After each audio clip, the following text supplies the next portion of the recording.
কোরবানির পশুবাহী গাড়ি থেকে চাঁদাবাজির অভিযোগ পেলে কঠোর ব্যবস্থা নেওয়ার হুঁশিয়ারি দিয়েছেন পুলিশের মহাপরিদর্শক চৌধুরী আব্দুল্লাহ আল মামুন। বৃহস্পতিবার সকালে রাজধানীর গাবতলী বাস টার্মিনাল ও পশুর হাট পরিদর্শন শেষে এই হুঁশিয়ারি দেন তিনি।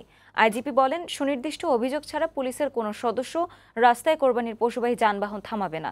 পশুর হাটে বড় অঙ্কের লেনদেনের প্রয়োজন হলে যে কেউ পুলিশের সহায়তা নিতে পারে। ঈদের ছুটিতে রাজধানীতে বাড়তি নিরাপত্তা ব্যবস্থা নেওয়া হয়েছে বলে জানান পুলিশ প্রধান।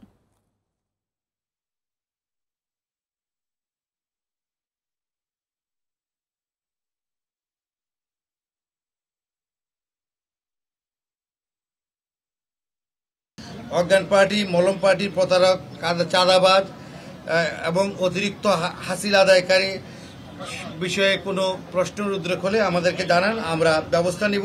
ঈদুল আজহা নিরাপদ ও নির্বিঘ্নে উদযাপনের জন্য মেট্রোপলিটন পুলিশ, জেলা পুলিশ, নৌ পুলিশ, হাইওয়ে পুলিশ সকলেই প্রস্তুত রয়েছে এবং আমরা সকলে মিলে একযোগে কাজ করছি।